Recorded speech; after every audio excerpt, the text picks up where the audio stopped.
Bismillahirrahmanirrahim. Assalamualaikum warahmatullahi wabarakatuh. Saudaraku pemirsa MCTV, channel terpilih dan pendengar dimanapun Anda berada.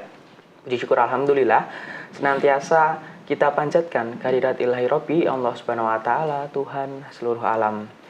Alhamdulillah, senang rasanya saya Lukman dapat hadir kembali menyapa Anda kurang lebih selama 60 menit ke depan dalam sajian program unggulan Fajar Hidayah. Kita awali ya hari Ahad pagi kita ini dengan siraman-siraman ayat-ayat Allah yang nanti tentu akan membangkitkan spirit iman dan juga takwa kita. Dan di pagi hari ini pemirsa sudah hadir di studio MCTV. Narasumber guru kita pada hari ini ada Ustadz Widodo Heri Suryanto SEMM. Kita sapa beliau terlebih dahulu. Assalamualaikum Ustaz. Waalaikumsalam warahmatullahi wabarakatuh. Kabar baik Ustaz dari Ustaz? Alhamdulillah sehat. Alhamdulillah baik sehat. Dan untuk tentu kita harapkan yang sama juga Ustaz ya untuk pemirsa dan juga pendengar karena sepertinya sedang musim flu batuk ini Ustaz. Karena lagi dingin banget. Ya, lagi dingin. Jadi untuk pemirsa dan juga pendengar ya. Pertama kami ingatkan untuk senantiasa menjaga kesehatan Ustaz ya. Betul. Bagian dari tanggung jawab kita sebagai seorang muslim yang mendapatkan amanah jasad dan raga tentunya Ustaz ya. Sehingga perlu kita jaga agar ibadahnya senantiasa tetap optimal Ustaz. Dan seperti biasa Ustaz ya, di setiap Ahad pagi tentu kita akan membahas seputar literasi keuangan, financial planning dan investasi syariah. Ya. Dan tema kita di hari ini cukup menarik Ustaz ya. Ya. Yaitu hati-hati jebakan gaya hidup misalnya. Ini keseharian kita ya. Keseharian kita tentu berulang kali Ustaz Widodo menyampaikan untuk senantiasa menjaga dan membedakan antara keinginan dan juga kebutuhan tentunya. Dan di era hari ini tentu banyak sekali tren-tren Ustaz ya. Bahkan kita lihat tren fashion sangat cepat. Tren kendaraan sangat cepat, handphone gadget. Nah ini Ustaz ya. Kalau nggak merek tertentu ini rasanya kok nggak belum soheh ya, belum soheh gitu ya, belum tervalidasi gitu. Sehingga tentu sebagai muslim kita perlu menjaga gaya hidup ya pemirsa dan juga pendengar, karena tentu setiap harta kita dihisab oleh Allah. Sehingga nanti bagaimana kita mulainya akan kita simak bersama tausiah dari Ustadz Widodo. Tapi untuk itu pemirsa dan juga pendengar kami ingatkan ya, di segmen kedua nanti kami mengajak Anda untuk bisa bergabung bersama kami ya, di line telepon di 0271 679 3000 ataupun di SMS dan juga WhatsApp di 0811 255 3000. Untuk itu segmen pertama ini kita simak dulu tausiah mukadimah dari Ustadz Widodo Heri Suryanto SEMM dengan tema hati-hati jebakan gaya hidup. Silakan Ustadz. Ya, makasih. Bismillahirrahmanirrahim. Assalamualaikum warahmatullahi wabarakatuh. Alhamdulillahilladzi arsala rasulahu bil huda wa dinil haq liyudhhirahu 'ala dini kulli walau karihal musyrikun. Asyhadu an la ilaha illallah wahdahu la syarika lahu wa asyhadu anna Muhammadan 'abduhu wa rasuluhu amma ba'd. A'udzu billahi minasyaitonir rajim. Ya ayyuhalladzina amanu taqullaha haqqa tuqatih wa la tamutunna illa wa antum muslimun. Ibu bapak sekalian yang dirahmati oleh Allah, pemirsa MTA TV, pendengar radio di jaringan dakwah Majelis Tafsir Al-Quran seluruh Indonesia yang dirahmati oleh Allah. Tentunya di pagi yang sejuk ini mari kita sama panjatkan puji syukur kehadirat Allah Subhanahu wa Ta'ala, Allah yang telah melimpahkan nikmat dan karunia-Nya kepada kita semua di hari ini. Salawat dan salam semoga senantiasa tercurah kepada Nabi Allah Muhammad SAW beserta keluarga dan para sahabatnya. Dua sekali yang dirahmati Allah, di era digital yang serba cepat seperti yang kita alami sekarang, berbagai kemudahan dalam kita berinteraksi, berbagai kemudahan dalam kita bertransaksi, dan berbagai kemudahan untuk memenuhi keinginan kita betul-betul kita rasakan. Namun di balik kemudahan tersebut ada hal yang harus kita waspadai, yaitu jebakan halus. Kenapa halus? Karena tidak terasa, karena gencarnya setiap hari tidak terasa, kadang menjadikan kita terjebak di dalamnya, yaitu jebakan gaya hidup konsumtif. Gaya hidup yang konsumtif seperti ini bisa kita maknai sebagai satu perilaku konsumsi membelanjakan harta kita yang berlebihan baik dalam membeli maupun mengkonsumsi sesuatu barang untuk memenuhi keinginan kita. Nah, fenomena ini tentunya tidak hanya mengganggu kesehatan finansial kita, tetapi juga menjadikan kita bisa terjerumus kepada satu perilaku yang bertentangan dengan nilai-nilai syariat Islam. Sebagai bagian dari orang yang beriman tentu harus kita jaga. Karena gaya hidup konsumtif ada satu pola perilaku seseorang yang cenderung mengeluarkan hartanya secara berlebihan tanpa ada pertimbangan yang rasional dan prioritas yang jelas. Mana yang harus didahulukan, mana yang harus bisa diabaikan dan sebagainya. Nah, ketika seseorang bergaya hidup konsumsi tentunya cenderung akan mengkonsumsi barang atau jasa bukan karena membutuhkan atau need, tetapi cenderung menggunakannya didasarkan karena keinginan atau dorongan emosi, tekanan sosial, atau sekedar mengikuti tren yang sedang viral yang terjadi. Nah, dalam perspektif Islam tentunya gaya hidup konsumtif yang betul-betul menuruti hawa nafsu adalah bertentangan dengan prinsip-prinsip Islam itu sendiri. Seorang muslim dalam membelanjakan hartanya di jalan Allah tentunya adalah digunakan untuk kebaikan, bukan juga sifat kekikiran, tapi lebih ke arah jangan sampai mubazir dalam menjalankannya. Juga menjauhi hutang yang sering kita ingatkan, dan juga tentunya tidak hidup dalam kemewahan serta pemborosan, serta prinsip-prinsip kesederhanaan yang senantiasa harus menjadi bagian dari keseharian kita. Menjauhi kita hutang yang berbasis riba. Dan tentunya penting bagi kita semua, Islam harus kita jadikan sebagai sandaran. Sandaran ketika kita membelanjakan hartanya kita di jalan Allah. Prinsip keseimbangan dan keberkahan itu yang kita cari, tidak boros, tidak kikir. Dan yang kita cari kembali lagi adalah keberkahan. Allah Subhanahu wa taala sudah mengingatkan kepada kita semua terkait dengan perilaku gaya hidup ini di surat Al-Hadid. Al-Hadid itu surat ke-57 ayatnya 20. Kami bacakan, a'udzubillahi minasyaitonirrajim. I'lamu annamal hayatud dunya la'ibu wa lahu wa zinatu wa tafakhurum bainakum wa takasurun fil amwali wal aulad kamasalil ghaisi jabal kuffara nabasuhu summa yahiju fatarahu musfarun summa yakunu hutama wa fil akhirati adabun syadid wa maghfiratum minallahi wa ridwan wa mal hayatad dunya illa mata'ul ghurur. Ibu bapak sekalian yang dirahmati oleh Allah, di surat Al-Hadid 5 ke-20 Allah menyampaikan kepada kita semua, mengingatkan kepada kita semua yang terkait dengan bagaimana sikap kita sebagai seorang mukmin, seorang Islam yang taat kepada Allah. Bahwa disampaikan bahwa ketahuilah sesungguhnya kehidupan dunia itu hanya permainan dan sendaguro, perhiasan dan saling berbangga di antaramu, serta berlomba dalam kekayaan dan anak keturunan seperti hujan yang tanamannya mengagumkan para petani. Kemudian tanaman itu menjadi kering dan kamu lihat warnanya kuning kemudian menjadi hancur, dan di akhirat nanti ada azab yang keras, dan ampunilah Allah.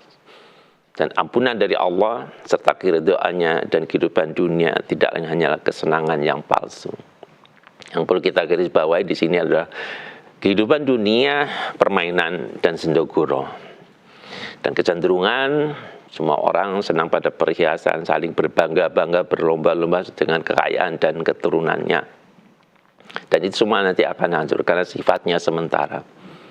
Dan kehidupan dunia tidak lain hanyalah kesenangan yang palsu. Allah sudah mengingatkan di dalam Al-Quran 1400 jalan yang lalu sebagai pedoman bagi kita menjalani kehidupan, melihat bagaimana kita harus punya style gaya hidup kita. Bahwa dunia itu hanya permainan dan sendaguro. Ngapain?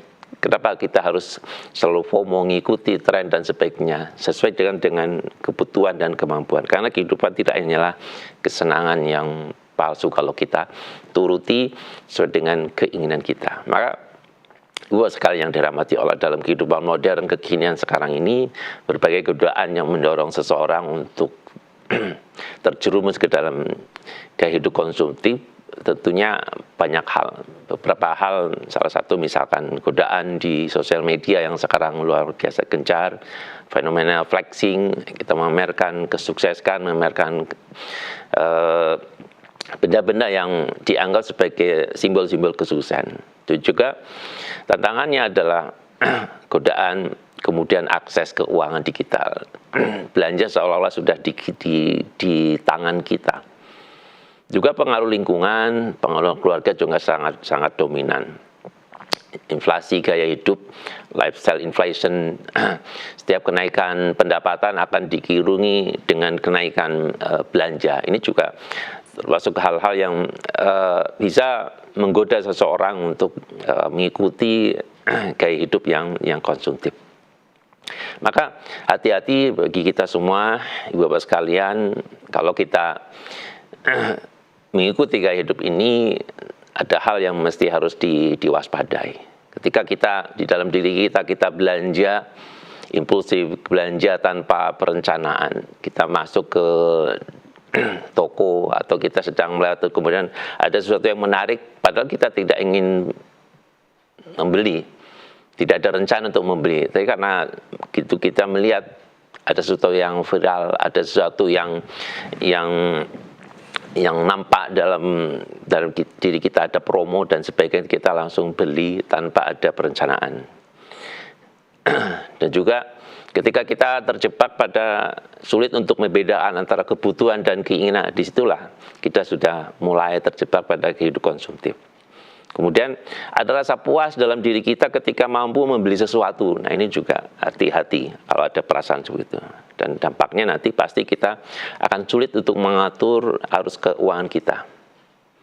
Yang lebih parah lagi kalau kita sudah terjebak pada utang konsumtif. Untuk memenuhi kebutuhan gaya hidup, kita terjebak pada gaya hidup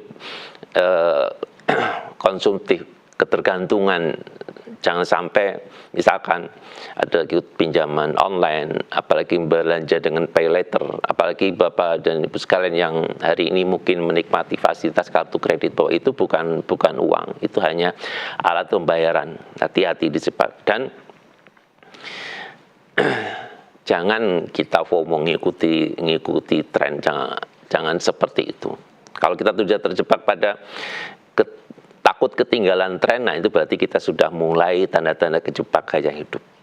Dan tentunya prioritas keuangan itu bagian yang harus kita kendalikan. Kalau kita mengabaikan prioritas keuangan, maka hati-hati, kita berarti sudah termasuk dalam jebakan gaya hidup. Maka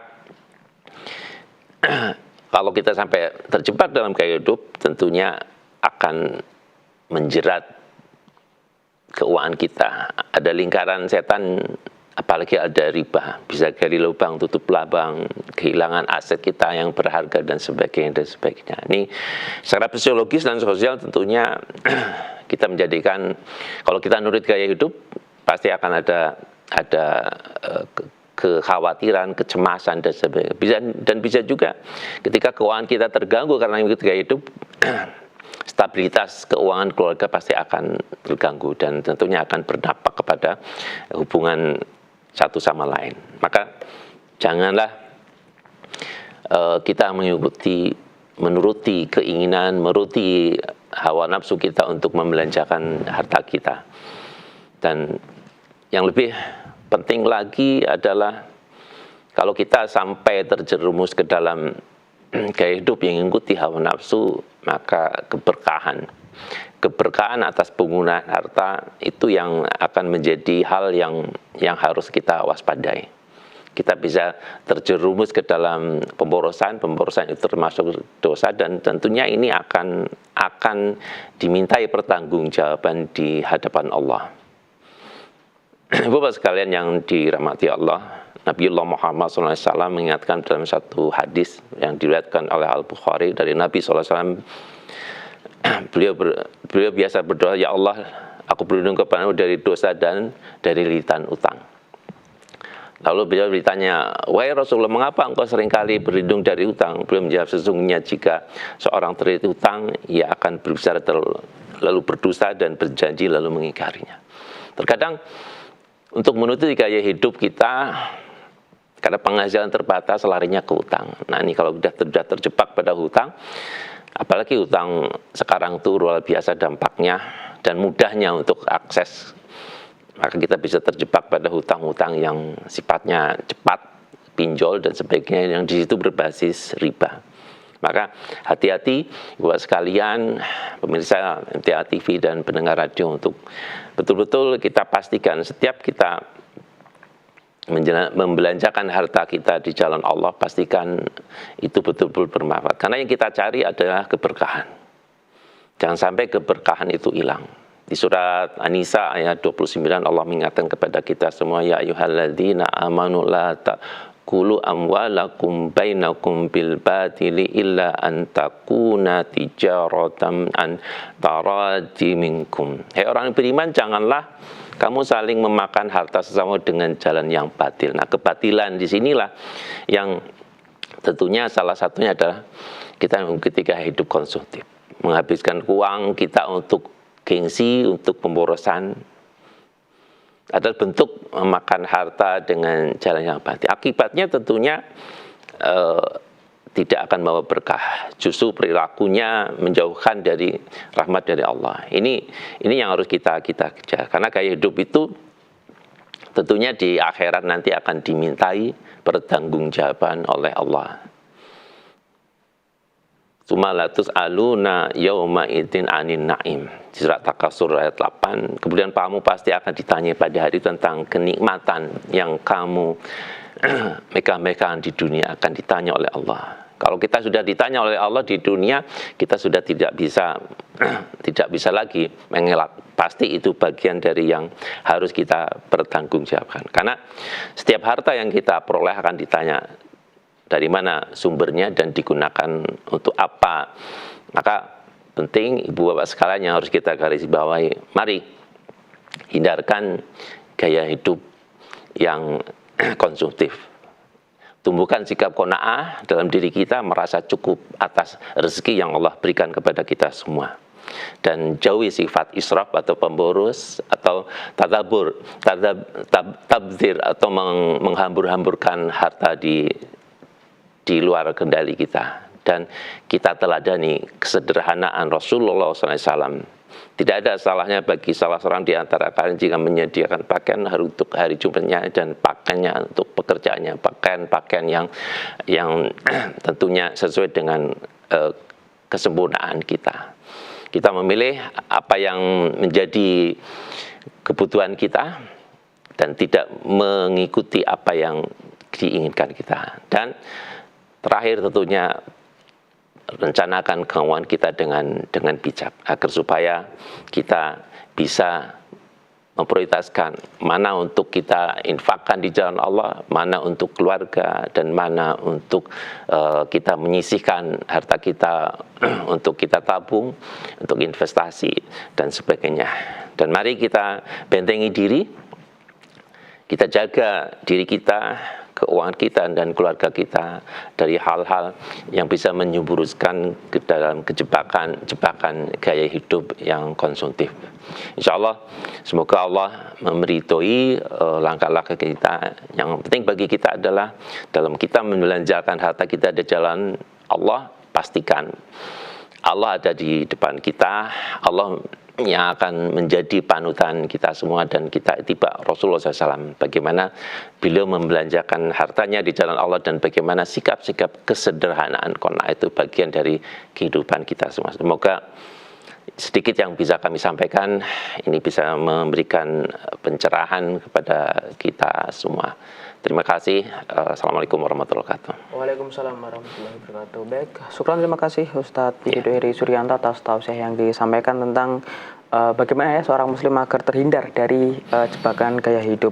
Prinsipnya adalah keseimbangan saja dan keberkahan yang harus kita perhatikan, dan juga salah satu lainnya adalah merencanakan keuangan ini saja dengan bijak, sehingga tidak ada pengeluaran-pengeluaran yang di luar perencanaan seperti itu. Insya Allah kita lanjutkan di segmen kedua nanti, Ustadz. Saudaraku pemirsa MTA TV, channel terpilih dan pendengar dimanapun Anda berada. Insya Allah akan kita lanjutkan di segmen kedua nanti setelah jeda pariwara berikut ini. Tetap bersama kami di Fajar Hidayah MTA TV. Baik, terima kasih untuk Anda, saudaraku pemirsa MTA TV, channel terpilih dan pendengar yang masih setia bergabung bersama kami. Masih dalam program unggulan Fajar Hidayah di pagi hari ini ya, dengan tema kita adalah hati-hati jebakan gaya hidup dengan narasumber kita, guru kita Ustadz Widodo Heri Suryanto SEMM. Untuk Anda, saudaraku pemirsa dan juga pendengar ya, di segmen kedua ini ya kami ajak Anda untuk bisa bergabung bersama kami di line telepon di 02716793000 ataupun di SMS dan juga WhatsApp di 08152553000. Baik Ustadz, kita sapa Ustadz ya, pemirsa yang sudah bergabung di telepon. Assalamualaikum. Waalaikumsalam warahmatullahi wabarakatuh. Baik, dengan siapa dan dari mana? Dari Ibu Musrikah, Bengkulu Utara. Ibu Musrifah dari Bengkulu Utara, silakan. Iya. Assalamualaikum warahmatullahi wabarakatuh, Ustaz. Waalaikumsalam warahmatullahi wabarakatuh. Silakan Bu Musrikah. Ya, alhamdulillah sehat. Ini Pak, yang setelah saya perhatikan pada Quran surat 4 ayat 29 tadi, ada kalimat, janganlah kamu saling memakan harta sesamamu dengan jalan yang batil. Ini mohon diberikan contohnya. Yang kedua, ada kalimat jual beli yang berdasarkan suka sama suka. Apa maksudnya? Mohon pencerahannya. Sekian. Assalamualaikum warahmatullahi wabarakatuh. Waalaikumsalam warahmatullahi wabarakatuh. Baik, terima kasih Bu Mutrikah dari Bengkulu. Bu Mutrikah di Bengkulu ya. Beliau menanyakan terkait dengan surat An-Nisa ayat 29. Saya bacakan ayatnya. A'udzubillahi minasyaitonirrajim. Ya ayyuhalladzina amanu la ta'kulu amwalakum bainakum bil batili ila an takuna tijaratan antara minkum wa la taqtulu anfusakum innallaha kana bikum rahima. Wahai orang-orang beriman, ayat ini berarti ditujukan kepada orang yang beriman.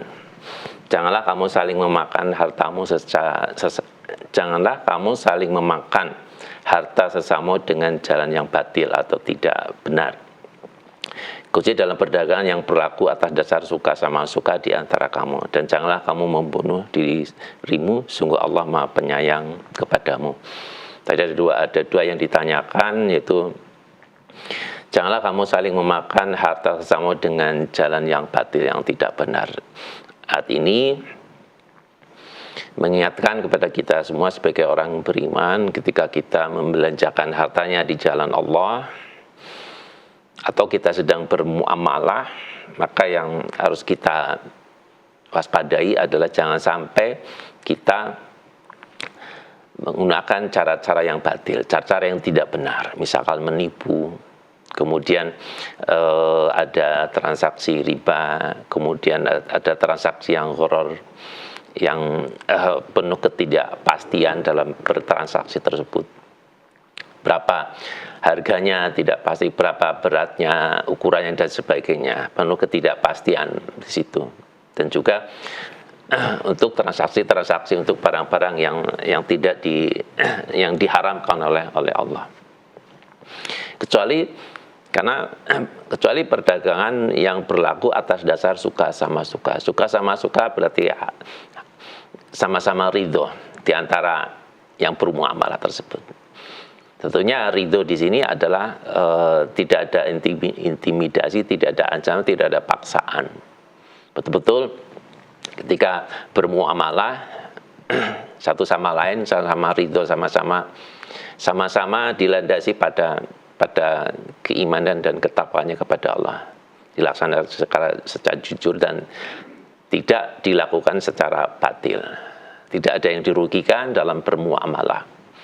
Nah, itu bagian dari orang yang beriman. Ketika kita bermuamalah, kita menggunakan hartanya, kita pastikan tidak menggunakan cara-cara jalan-jalan yang penuh kebatilan. Tidak mencurangi, tidak menipu, tidak mengurangi takaran, tidak menginformasikan barang sesuai dengan yang kondisinya, kualitasnya. Misalkan barang kualitasnya B disampaikan kualitasnya A dan sebagainya. Di situ ada penipuan. Maka lakukanlah perdagangan atas dasar suka sama suka. Betul-betul ikhlas, ridho satu sama lain. Maka itulah prinsip Islam kita sebagai orang yang beriman untuk kita pedomani dalam kita bermuamalah. Baik ketika bermuamalah di rumah maupun di pasar online maupun pasar secara fisik ketemu. Tetap ini harus menjadi bagian yang harus tidak boleh ditinggalkan. Jangan makan harta bertransaksi satu sama lain dengan cara yang batil dan harus dilandaskan pada prinsip dasar suka sama suka. Nanti Bu Mutrika kalau ingin lebih detail lagi terkait tafsir ayat ini bisa nanti ditanyakan pada saat kajian tafsir. Demikian Ibu Mutrika di Bengkulu ya. Baik, semoga bisa difahami ya Ibu Mutrika dari Bengkulu. Selanjutnya kita beralih ke pertanyaan dari WhatsApp Ustaz. Dari Abu Aziz di Karanganom, Klaten. Abu Aziz. Ustadz, investasi apa yang cocok untuk usia 40 tahun ke atas ini? Iya, 40 tahun ke atas investasi apa yang cocok? Abu Aziz di mana tadi? Di Klaten, Ustadz. Klaten ya. Investasi yang cocok usia 40 tahun. Sebelum kita investasi, tentunya yang harus kita perhatikan adalah ya kita punya uang, itu udah pasti. Namun ada hal yang harus kita pastikan ketika kita mau berinvestasi adalah kita sudah punya cadangan, kita sudah punya dana darurat untuk mengantisipasi ketika ada hal-hal darurat yang harus kita keluarkan. Misalkan untuk jaga-jaga kalau ada sakit, jaga-jaga kalau misalkan ada kebutuhan untuk renovasi rumah, ada kebutuhan untuk perbaikan kendaraan, atau juga jaga-jaga untuk agar supaya kalau kita punya usaha, ketika usaha kita omsetnya turun atau usaha kita ada permasalahan, kita sudah punya dana cadangan dulu. Biasanya kalau di literasi keuangan disarankan untuk jaga-jaga secara internal untuk kebutuhan kesehatan dan sebagainya, atau kalau mau antisipasi kalau ada hal-hal yang tidak ingin terkait dengan usaha kita atau pekerjaan kita. Beberapa di literasi keuangan disampaikan ya kita punya dana cadangan 6 sampai 12 kali kebutuhan hidup setiap bulannya. Itu pastikan dulu kita sudah punya cadangan. Nah, kemudian ketika kita sudah punya dana cadangan, baru sisanya kalau kita masih punya tabungan yang lain, nah itu baru kita gunakan untuk investasi. Sehingga ketika nanti investasi, karena mohon maaf, investasi itu ada dua hal kemungkinan, bisa sukses, bisa gagal. Maka ketika gagal investasi tersebut, kita aman keuangan kita. Karena apa? Kita masih punya dana cadangan. Itu yang perlu dipastikan. Kemudian yang berikutnya, jangan kita menggunakan hot money, uang panas. Uang panas itu uang yang digunakan untuk sesuatu yang sudah jelas. Untuk misalkan uang untuk kebutuhan sehari-hari dan sebagainya. Itu hati-hati, jangan sampai digunakan untuk investasi, nanti akan mengganggu keuangan kita. Yang ketiga, pastikan untuk investasi itu harus ilmunya dipelajari dulu. Contoh kita mau investasi sektor real, yang usaha yang benar-benar itu kan, misalkan investasi di bidang bengkel motor atau bengkel mobil, maka kita harus pastikan ilmunya. Jangan sampai kita tidak tahu ilmunya tentang perbengkelan mobil atau perbengkelan kendaraan bermotor, kemudian kita investasi di situ. Dan juga kita harus pelajari dulu terkait dengan risiko investasi itu sendiri. Jangan kita hanya yang penting ada tawaran investasi menarik, returnnya, hasilnya baik, ya sudah saya pasang, saya investasi. Itu kalau investasi sektor real, berarti kita kerjasama dengan orang lain. Dan pastikan ketika kita kerjasama dengan orang lain, harus ada hitam di atas putih. Ada perjanjiannya, hak dan kewajibannya. Lebih baik kalau kita investasi sektor real, kerjasama dengan orang lain. Yang perlu dibicarakan dulu adalah ketika investasi itu gagal, nanti solusinya seperti apa. Kemudian juga kalau untung, nanti bagi hasilnya seperti apa. Itu kalau kita investasi di sektor real gitu. Apalagi usia masih 40, usia yang dinamis, kesempatan yang panjang untuk kita menginvestasikan data kita. Jadi pastikan dananya mencukupi, kita sudah punya dana cadangan, kemudian kita gunakan dana yang betul-betul tidak kita gunakan untuk kebutuhan sehari-hari. Kemudian kalau mau investasi di sektor real, perdagangan, atau tadi saya contohkan bengkel, pastikan kita ilmunya sudah menguasai, dan kalau kerjasama dengan orang lain, pastikan ada perjanjian di hitam di atas putih. Itu sektor real, usaha yang nyata gitu kan. Ada juga investasi yang sifatnya passive income itu ya, di instrumen keuangan. Banyak ditawarkan di lembaga keuangan, tapi prinsip yang harus dipegang harus berbasis keuangan syariah. Itu jadi tidak berbasis kepada bunga, tetapi berbasis pada bagi hasil. Maka tetap pelajari dulu sebelum kita investasi. Yang paling gampang kalau di lembaga keuangan syariah, di perbankan syariah ada deposito syariah yang berbasis pada bagi hasil, bukan suku bunga. Kemudian kalau yang lebih maju lagi ada reksadana syariah, obligasi. Tapi prinsip kalau kita mau masuk ke instrumen keuangan, pelajari dulu ilmunya. Jangan ngikut-ikutan, jangan sekedar coba-coba, karena ada risiko di dalamnya. Dan yang lebih penting lagi adalah pastikan instrumen keuangan itu ada instrumen keuangan syariah. Kalau tidak, nanti halalan thayyibahnya kita tidak dapatkan. Yang kita cari adalah keberkahan dari Allah. Maka pastikan investasi dalam bentuk, kalau investasi keuangan, pastikan investasi dalam keuangan yang syariah. Itu yang mungkin bisa kami sampaikan terkait. Yang cocok usia 40, berarti masih kesempatan masih panjang. Misalkan kalau emas boleh juga bagi pilihan, karena masih jangkauannya panjang.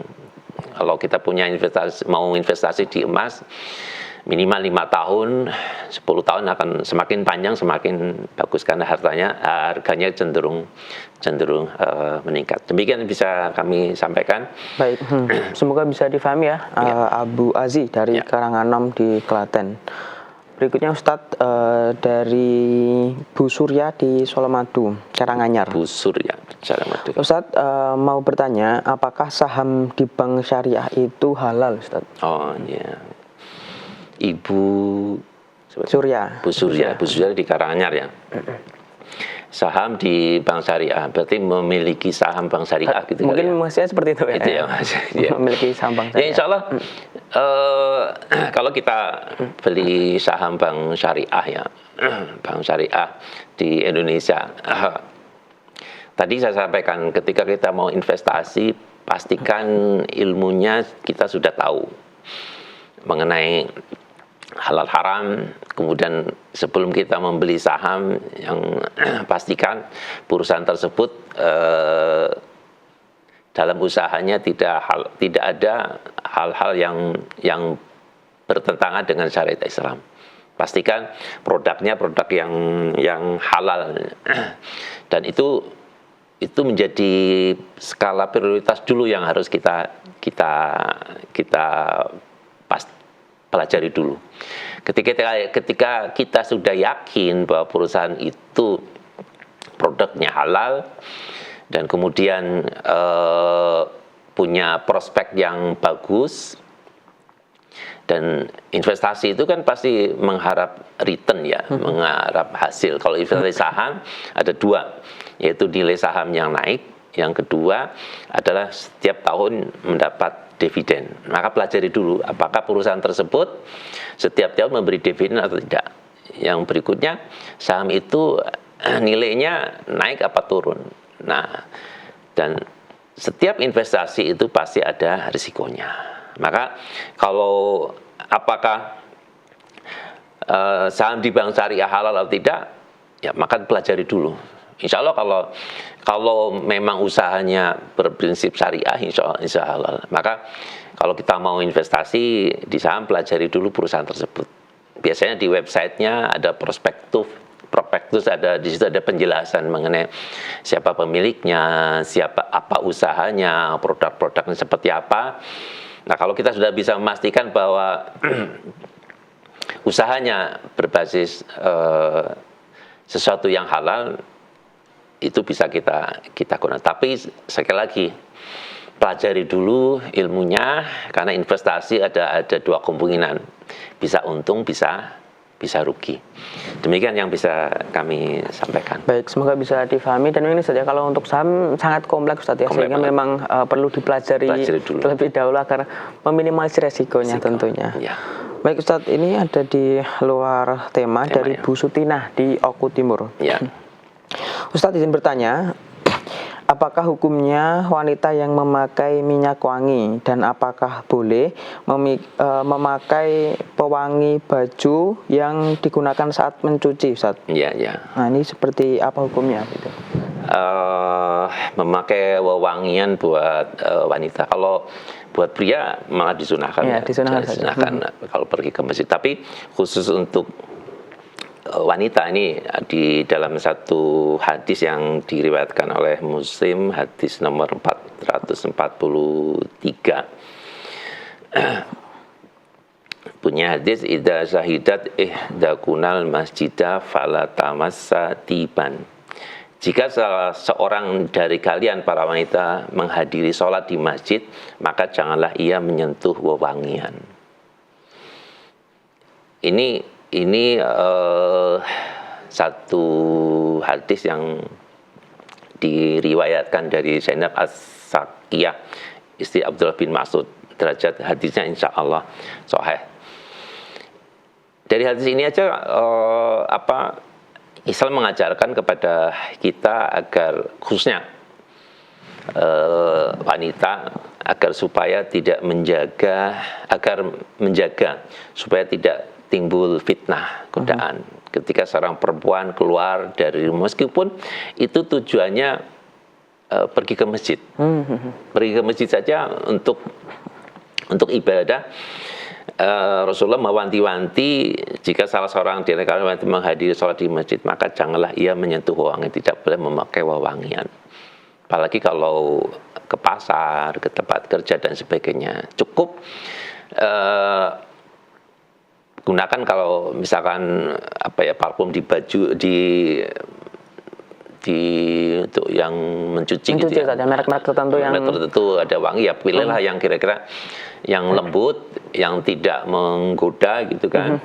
Dan tentunya sekedar untuk supaya baju kita enggak tidak apek, ya kira-kira gitulah, baunya tidak sedap. Atau misalnya kalau kita pakai parfum di badan yang kira-kira mengurangi bau badan seperti itu. Tapi jangan pakai parfum yang mencolok, kecuali kalau di rumah dengan suami dan sebagainya dipersilakan gitu. Tapi kalau kita keluar rumah, tadi di hadis tadi ya, bukan sekedar pergi ke masjid untuk ibadah saja, tidak jangan malah ada larangan untuk memakai wewangian, apalagi kalau untuk ke tempat kerja, ke pasar atau kondangan gitu ya.